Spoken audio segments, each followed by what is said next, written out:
I am dictating these notes for Penny Longfellow to type up for me and to edit so I can use them during my TED Talk, which is scheduled for March 16th, 2015, and this will be page 1. 3, 2, 1. Hello, my name is Mary Wentworth. My father was the very well-known and respected historian, Dr. Addison Wentworth, and today I'll be speaking about the final works of my father, the works that were not published because of his untimely passing. My father was a devout Christian, as well as being devoted to the study of science. My father believed that the two did not have to be enemies, but could both be held together in one mind. I'd like to thank Penny Longfellow, who was my father's most trusted assistant for many, many years, for helping me to put together his studies and hypotheses, for me to present just a bit of today, as I will be publishing a book to further explore my father's interest in ancient writings and wall carvings, and how he was able to compare them to religious texts to come to his controversial conclusion that the Bible supports the idea of ancient beings, possibly angels, which today's archaeologists and many conspiracy theorists have thought to be possible signs of an ancient alien civilization here on Earth.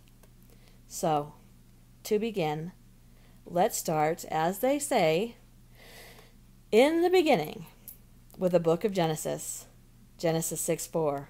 In those days and for some times after, giant Nephilites lived on the earth. For whenever the sons of God had intercourse with women, they gave birth to children who became the heroes and famous warriors of ancient times. Nephilites are also referred to in other translations of the Bible as Nephilim. So, let's understand what this is saying.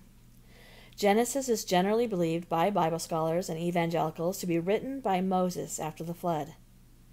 These giants, these Nephilim, were the sons and daughters of the sons of God, which were angels.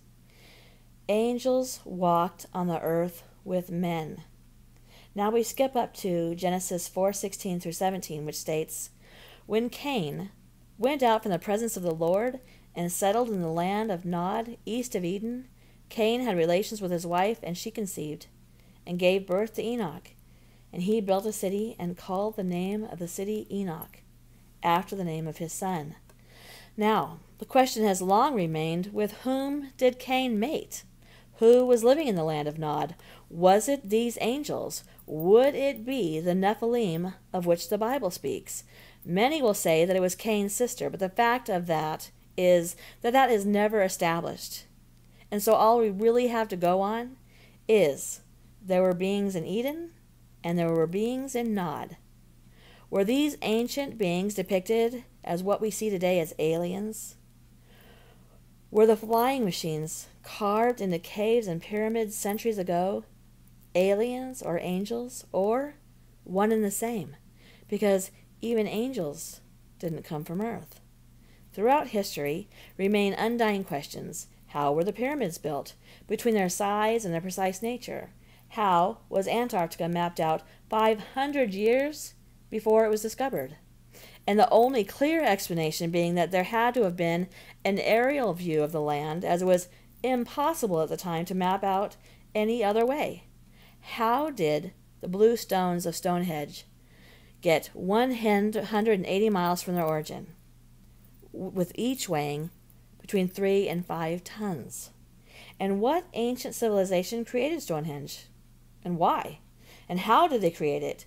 Why are there cave and wall drawings dating back to the beginning of time, depicting flying objects, beings with large heads and eyes, the same large heads and eyes that many believe to resemble our current idea of aliens? Were those beings the sons of God? Were those civilizations helped out by the sons of God, angels who walked the planet and mated with humans? Is the giant that David fights a Nephilim? The Bible refers to a flying object in Ezekiel 15 through 21, which states, As I looked at the living creatures, I saw a wheel on the ground beside each creature with its 4 faces. This was the appearance of the structure of the wheels. They sparkled like topaz, and all four looked alike. They each appeared to be made like a wheel intersecting a wheel. As they moved, they would go in any one of the four directions the creatures faced. The wheels did not change direction as the creatures went. Their rims were high and awesome, and all four rims were full of eyes all around. When the living creatures moved, the wheels beside them moved, and when the living creatures rose from the ground, the wheels also rose. Wherever the spirit would go, they would go, and the wheels would rise along with them, because the spirit of the living creatures was in the wheels. When the creatures moved, they also moved. When the creatures stood still, they also stood still. And when the creatures rose from the ground, the wheels rose along with them, because the spirit of the living creatures was in the wheels. My father believed that these wheels, these shining wheels with eyes encircling them, were the same depictions carved into those walls and caves. That they were objects that could fly, and therefore lift stones, explore continents, build pyramids. My father's work hypothesized that science and biblical teachings can and do reside together, that those aliens depicted in carvings are the sons and daughters of God. Those flying objects are today's UFOs, that we are inhabited by angels, that there is scientific and biblical proof that they walk among us. Okay, Penny, that's enough for today. I'll get back to it tomorrow, but please have this printed out, and anything that you see fit that needs editing, just leave a note for me, and I'll look it over. Thanks. Mary Wentworth never made it to that TED Talk. She became violently ill. It was unclear what she had been ill with, as there seemed to have been a mix-up in the hospital lab. Penny Longfellow gathered all of Mary's work along with her father's. Penny was a big-boned woman, tall, with large brown eyes, long brown hair. Penny had done this many, many times before. She'd worked with some of the best scholars and scientists over the millennia. She once worked for Leonardo da Vinci. He was a bright one, she thought, as she tossed the paperwork into the fire. It was Penny's job, as a Nephilim, to be sure that these things remained chatter for the conspiracy theorists and the kooks.